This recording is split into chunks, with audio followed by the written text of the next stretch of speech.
안녕하세요, 공병원입니다. 오늘은 라디오 미디어와 광고에 대해서 살펴보도록 하겠습니다. 라디오는 텔레비전보다 더 오래된 매스미디어죠. 그리고 텔레비전과 영화 이런 것들이 나왔을 때 많은 사람들은 라디오가 사라질 것이라고 생각을 했습니다. 하지만 어느 정도 타격을 입긴 했지만 라디오는 여전히 자기 자리를 지키고 있고 전체 매스미디어 중에서도 일정한 비중을 차지하고 있습니다. 그런데 그러한 특성은 어디서 비롯된 것일까요? 그리고 라디오 광고 메시지만의 특성은 무엇인지, 그리고 라디오 광고의 장점은 무엇이고 단점은 무엇인지, 이런 점에 대해서 살펴보도록 하겠습니다.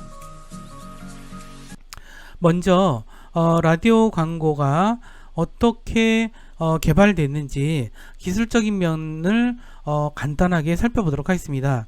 이게 라디오 관련 기술이 의외로 상당히 되게 전문적인 내용이라서 좀 깊이 들어가면 매우 어렵습니다. 그래서 제가 적정한 선을 선택해서 우리가 꼭 필요하게 이해해야 될 부분만 설명을 하고 넘어가도록 하겠습니다. 라디오라고 하는 기술 자체는 전파를 변조시켜서 소리 신호로 복원해서 수신하게 하는 그런 기술이나 기기를 뜻합니다. 이 변조의 방식에 따라서 AM과 FM으로 나누고 중파, 단파, 초단파를 사용합니다. 그럼 이런 라디오의 역사라고 하는 것 자체가 우선은 무선통신 기술에 기반하고 있습니다. 무선통신은 선이 없이 통신하는 구조죠. 이것은 1888년, 정말 옛날이죠. 헤르츠가 처음으로 전자기파라는 것을 발견하게 됩니다. 전자기파라는 것은 우리가 만들어내거나 이런 것이 아니라 전자기파라고 하는 것이 이 세상에 우리가 사는 세상 또는 우리가 사는 우주에 존재한다는 사실을 발견해낸 것이 헤르츠가 처음입니다. 이를 기초로 해서 이탈리아의 발명가인 마르코니가 모스보어를 이용하여 무선 전기를 발명하여 장거리 무선통신의 기초를 이뤘습니다. 이것은 1876년에 벨이 유선 방식에 의한 음성통신 장치인 전화를 발명하고 1878년에 에디슨이 음성을 기록하는 추궁기를 만들어냈습니다. 그리고 앞서서 말씀드렸듯이 이런 무선통신 기술도 개발해낸 것이죠. 여러 연구자들 또는 여러 발명가들이 관련된 기술을 계속 개발하는 과정에서 1901년 캐나다의 레지널드 패든슨이라는 분이 최초로 전파의 음성을 전달하는 기술을 개발하게 됩니다. 이것이 라디오 기술의 시작이라고 볼 수 있습니다. 그로부터 21년 지난 후에 BBC가 1922년 최초로 뉴스 프로그램을 방송을 개시하고 국내에서는 우리나라에서는 당시 일제 식민지 시대였죠. 1927년에 2월 16일에 경성방송사가 개국하게 됩니다. 하지만 이런 라디오 광고를 본격적으로 시작한 것은 1923년 미국이 시작을 하게 되죠. 그때 이후로 사실 라디오 청취율이라는 것은 상당히 꾸준하다는 특징이 있습니다. 그 텔레비전이라든가 신문과는 좀 매우 다른 특성이라고 볼 수 있죠. 그리고 점차 기술이 발달하면서 자동차에 라디오가 이제 장착이 되거나 mp3 플레이어로 라디오를 듣게 되거나 휴대폰이나 스마트폰에서 이제 라디오를 듣게 되거나 태블릿 PC에서 듣게 되거나 뭐 PC에서 듣게 되거나 이런 식으로 되게 다양하게 기술이 발달하죠. 따라서 이 라디오는 어떤 특정한 기계, 예전에는 한때는 특정한 기계였죠. 기계였던 시절을 지나서 지금은 다양한 디바이스에 장착되는 방식으로 변화되고 있다라고 보실 수 있을 것 같아요. 그리고 2013년부터 디지털 전환이 되면서 좀 기술적으로는 쌍방향 데이터 통신도 가능하고 품질도 굉장히 좋아집니다. 그래서 언제부턴가 라디오는 어디를 틀어도 또 지역에 따라서도 되게 품질이 되게 좋아진 그런 것을 경험할 수 있을 겁니다. 그리고 주파수, 즉 라디오 전파를 보낼 수 있는 그런 대역폭이 디지털이 되면서 그 대역폭이 많아지면서 우리가 왜 93.1 이거는 93.1에 맞추면 93.1에 맞춰서 보낸 라디오 전파를 우리가 잡아서 소리를 들어주는 그런 기술을 적용하는 거죠, 라디오가. 근데 이런 것들이 있는데 아날로그 시대에 비해서 디지털 시대에는 이 주파수 대역폭이 늘어났기 때문에 더 이제 방송 사업자들이 많아지는 게 특색이라고 볼 수가 있겠습니다. 한때 라디오를 가르쳐서 마음의 극장 뭐 이렇게 표현한 적이 있었어요. 이 이야기는 뭐냐 하면 당시 이제 시각 자료가 많지 않던 시절에는 사람은 자신이 듣는 대로 믿는 경향성이 있다라고 얘기를 했습니다. 자, 라디오는 모든 소리를 음악과 효과와 목소리로 표현합니다. 하지만 마음의 극장에서는 어떤 일을 하면서 듣는, 그러니까는 마음의 극장에서 라디오는 어떤 일을 하면서 듣는 그런 미디어로 바뀌었다고도 많이 표현하고 있어요. 지금 이 얘기를 우리가 좀 생각을 좀 해볼 수가 있는데, 마음의 극장이라는 표현에는 어떤 면이 들어가 있냐면 사람이 그런 실험을 굉장히 많이 하거든요. 사람에게 듣는 것들이 가장 영향을 많이 주는지, 또는 눈으로 보는 게 영향을 많이 주는지, 뭐 이런 것들을 이제 테스트를 해보면 사람들이 듣는 거에 더 많이 영향을 받는다는 거예요. 그러니까 사람을 만날 때 그 사람에 대해서 어떤 느낌이나 판단을 할 때 그 사람의 목소리를 갖고 판단하는 경우가 더 비중이 크다는 거죠. 그럴 수 있는 이유는 라디오는 음악, 효과음, 목소리로 어떤 자신의 메시지를 전달하기 때문인데, 이런 것들이 사람의 잠재의식에 파고드는 그런 특징이 있다는 뜻이죠. 그런데 어느 순간인가부터 라디오는 메인 어떤 미디어가 아닌 상태가 돼요. 특히 그것은 텔레비전이 매스미디어로서 가장 큰 영향력을 차지하면서부터 이렇게 정부도 라디오에 아주 크게 통제하지 않는 것이 전 세계적인 분위기인 것 같아요. 이러다 보니 라디오를 통해서 어떤 새로운 아이디어를 내거나 소수의 목소리를 내거나 사회 주류에 반하는 음악이나 어떤 주장을 전달하는 통로로도 활용된다는 뜻이죠. 이러한 어떤 라디오가 하는 역할에 어떤 변화들이 좀 생기게 돼요. 그리고 또 이제 우리가 지금 최근 들어서 인터넷을 통한 라디오 방송인 팟캐스트에 대한 이야기도 빼놓을 수 없을 것 같습니다. 아시다시피 팟캐스트는 인터넷을 통한 상호작용, 이걸 기술로 해서 나오는 방송인데, 어떻게 보면 라디오 방송이라고 할 수도 있고요. 라디오 방송이 인터넷을 통해서 이루어지는 거라고 할 수 있죠.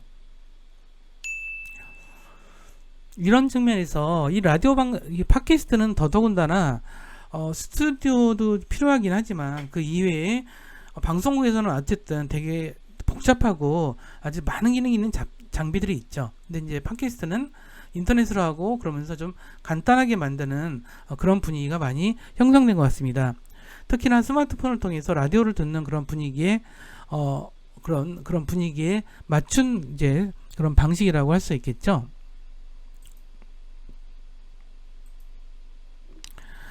자, 그러면 라디오에서 나오는 광고 메시지의 특성에 대해서 한번 살펴보도록 하겠습니다. 라디오 광고의 메시지의 특징은 메시지의 특징입니다.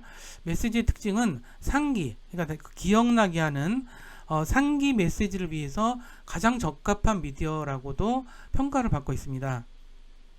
이 단순한 메시지로는 제품 인식과 확인을 촉진하고, 광고 음악은 제품명을 반복하기 위한 수단으로서 사용되고 있습니다. 단순하고 반복에 적합한 구조로 만들어졌다는 것이죠. 또 음악 메시지에 대한 이야기를 해보도록 하겠습니다. 가장 오래된 광고 메시지는 어떤 면에서는 음악이겠죠. 예전에도 광고의 역사를 거슬러 가다 보면 이런 음악을 통한 광고가 굉장히 많습니다. 그래서 음악을 통해서 하면 보통 외우기 쉽고 재미있고 리듬감이 있고, 그 다음에 이런 것들을 통해서 광고를 극대화시키는 것이죠. 자, 또는 그 라디오 광고 메시지의 특징은 직설적인 메시지라는 데 있습니다. 한 사람에게 전달되는 것으로서 특별한 음향 효과 없이 배경음악만으로 연주되는 가운데 제품의 속성을 설명하기도 합니다. 또는 누구나 쉽게 이해하는 생활 밀착형 메시지를 통해서 광고하는 그런 메시지 특성이 있습니다. 전문 성우가 생활상의 문제점을 지적하고 이에 대한 해결책으로서 제품의 특성을 설명하고 이러는 것들이 되게 전형적인 그런 광고 생활 밀착형 라디오 광고 메시지라고 설명할 수 있습니다. 그럼 라디오 광고가 어떤 것들이 있는지 좀 살펴보도록 할게요. 물론 이게 다 포괄하진 않지만 거의 그 주된 광고, 라디오 광고를 좀 어느 정도 우리가 설명할 수 있는데, 첫 번째는 프로그램 광고입니다. 프로그램 진행 중간에 나오는 광고로서, 프로그램 광고의 경우 주로 전국 방송이고 BJ, 아나운서나 BJ라고 부르죠. 광고주명을 안내해주면서 광고와 브랜드명을 동시에 노출하는 광고 형태입니다. 지역 광고라고 있는데 이걸 스팟 광고, SB, 토막 이런 식으로 얘기하기도 하는데, 각 프로그램 부 사이에 나오는 광고로서 스팟 광고는 25분 59분에 나오는 광고로 지역별로 다른 광고가 노출되기 때문에 특정 지역을 타깃으로 한 광고주나 광고 예산을 절약하려는 저기한테 가장 애용되는 형태입니다. 이렇게 지역 대리운전, 예식장, 지역 식당 이런 거 있죠. 자, 15 광고는 매 시간을 정해서 알려주는 광고로서, 15 광고는 10초의 짧은 광고로서 패키지를 판매하고 광고주만 노출되기 때문에 노출 주목도가 굉장히 높다는 평가가 있습니다. 이거는 방송에서의 15 광고도 마찬가지죠. 그 다음에 이제 그런 게 있고요. 캠페인 광고가 있습니다. 캠페인 광고는 공익적인 내용을 포함한 광고로서 주로 공익적인 소재의 40초 광고로 공공기관, 대기업 등이 뉴스나 이미지 광고를 활용해서 각 방송사마다 캠페인 광고가 하게 되는데, 이건 각 방송국마다 광고 시간은 좀 다릅니다. 그래서 실제로 이제 이거는 협의를 하면서 아마 진행을 한다고 알려져 있습니다. 라디오 광고의 효과 전망에 대해서 한번 살펴보도록 하겠습니다. 라디오 광고는 높은 보급률과 이동성을 특징으로 하고 있어요. 이게 가장 큰 장점인 것 같아요. 휴대가 간편하죠. 특히 이제 그 라디오가 전통적인 라디오에서 스마트폰으로 오거나 라디오로 오거나 이렇게 되면서 정말 휴대가 편하다는 게 가장 큰 장점인 것 같아요. 우리가 텔레비전이 아무리 좋다고 한들 텔레비전을 들고 다닐 수는 없잖아요. 그래서 스마트폰에서 텔레비전을 보는 그런 이제 서비스들이 나오긴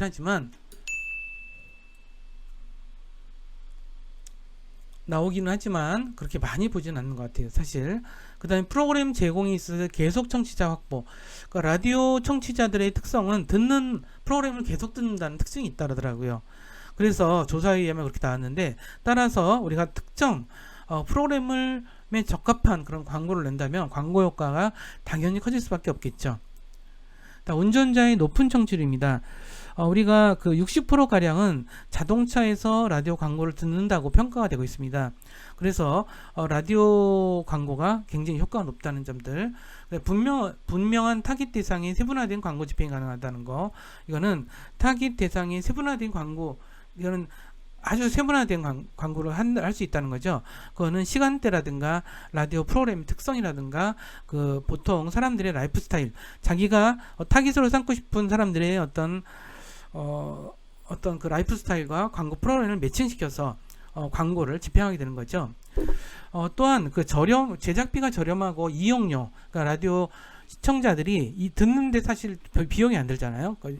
전혀 안 된다고 할 수는 없겠지만 그런 부분들이 좀 주요한 장점이자 특성으로 이제 꼽을 수 있을 것 같아요. 그러면 라디오 광고에서도 단점으로 제기되는 부분이 몇 가지가 있습니다. 그런 것들을 몇 가지를 살펴보도록 하겠습니다. 일단 청취에만 의존한다는 것이 좀 문제가 있습니다. 왜냐하면 광고는 사실 상품을 봐야 되잖아요. 이런 것들이 또 라디오 광고의 되게 중요한 단점이 아닌가 이런 생각이 들어요. 또 하나가 이 소극적 미디어라는 단점이 있습니다. 왜냐면 지금의 사용자들은, 또 시청자들은 굉장히 적극적이거든요. 뭐든지 자신들도 뭐 참여하려고 어떤 영향을 주려고 이런 것들이 이제 시청자들의 지금 매스미디어 시청자들의 가장 주요한 특징이고, 그런 것은 인터넷을 통해서 더 강화된 사용자의 특성으로 나타내고 있기도 하지만 원래가 그런 그 상호작용을 하려는 그런 측면이 굉장히 강한 건데, 그거에 비해서는 라디오가 되게 소극적인 미디어다라고 볼 수도 있습니다. 너무 쉬운 집행 광고료를 이제 다음 슬라이드 장에서 제가 설명을 좀 보여드리긴 하겠지만 사실 그렇게 비싸지 않은 편이거든요. 그래서 쉽게 해요. 쉽게 하면서 그만큼 또 많이 이렇게 신경 쓰지 못하고, 또 이제 방송 편성에 대해서 복잡하고 막 이런 것들이 있습니다.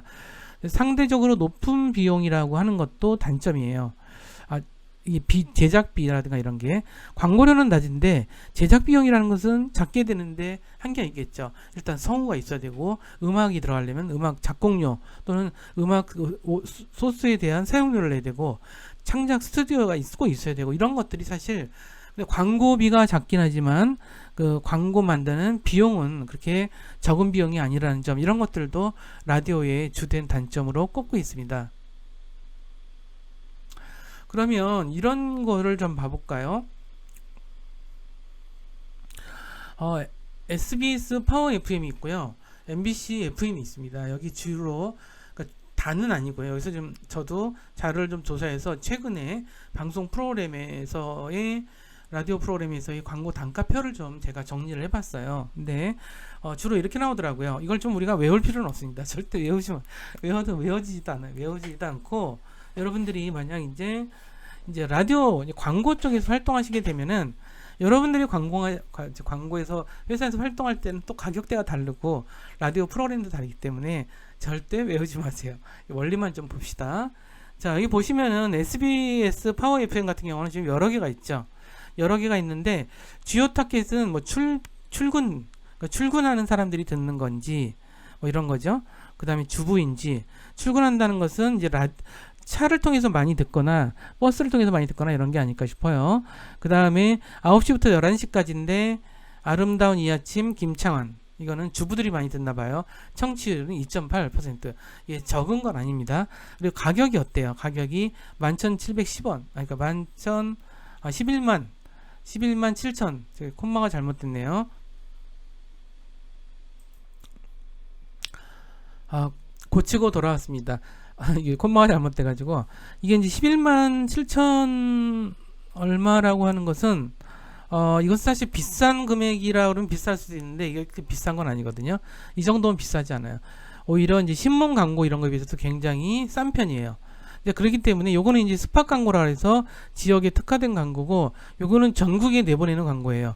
30만원대, 80만원대 뭐 보통 이 정도 되네요. 그다음에 요거는 이제 그 연계하는 다른 프로그램과 연계하는 라디오 프로그램과 연계하는 방식에 대한 옵션인데, 이것도 뭐 약간 좀 전문 용어가 좀 쓰여 있어서 좀 세부적으로는 잘 모르겠는 부분도 있지만, 어떤 다른 프로그램과 연계를 해서 뭐 연계를 했을 때 그런 부분을 설명하고 있는 것 같아요. 자, 그 다음에 이렇게 좀 가격들이 형성이 돼 있다는 거죠. 그래서 우리가 직장인들에 맞출 건지 2030 세대에 맞출 건지, 예를 들어서 김신영 개그맨 아시죠? 그분 같은 경우는 이게 주로 2030 세대가 많이 듣고, 이게 2.9% 되게 높아요.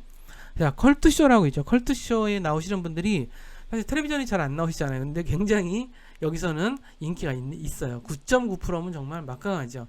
그러니까 이런 분들이 사실은 이 역량을 발휘하는 거죠. 여기서 방송 프로그램을 진행하면서 엄청난 영향을 발휘하는 게 아닌가 싶어요. 뭐 배철수는 아시죠? 이제 가수였던, 아주 옛날에 가수였는데 지금 계속 이제 그 아나운서 BJ라고 그러죠. BJ를 하고 있고, 주로 퇴근 무렵에 많이 듣네요. 그다음에 이런 가격이라든가 이런 거에 따라서 이런 것도 있겠죠. 예를 들어서 이런 건 있어요. 여기서 보면 요 가격, 스팟 광고는 가격이 비슷한데, 이제 전국 광고는 이게 이제 배철수의 음악 캠프가 훨씬 커요. 그 이유는 뭘까요? 이거는 이 배철수에 대한 이미지나 이런 것도 있을 것 같고, 뭐 이제 특성이 있을 것 같아요. 이게 전국이나 전국에 더 전국구로 보면은 배철수의 음악 캠프가 더 호소력이 있다거나 효과가 있다거나 이런 거에 대한 판단이 되겠죠. 라디오 광고 제작 사례를 멜로펀치라는 홈페이지에 있는 내용을 좀 가져와 봤습니다. 라디오 광고 제작을 해주는 이제 비용인데, 요게 이제 뭐 나레이션만 하는 광고, 나레이션과 싱어 비용이 이제 로고송이 짧은 로고송이 들어가는 경우도 있겠고요. 여기는 이제 CM송과 로고송, 풀송 뭐 이런 식으로 멜로디가 좀 들어가는 거, 좀 더 많이 들어가는 거겠죠. 그 다음에 이제 공익 광고 캠페인이 있습니다. 이게 이제 나눌 수가 있는데, 여기에서는 성우 비용이 다 별도예요. 그래서 요 단계별로 금액이 좀 다르죠. 금액이 다르고, 여기는 가수 비용이 포함되고, 가수 비용이 포함되고, 공익 광고 캠페인은 이게 그때그때마다 이게 이제 공익 광고가 이제 금액이 다르게 책정되기 때문에 여기 좀 금액이 달라진다라고 하는 것 같아요.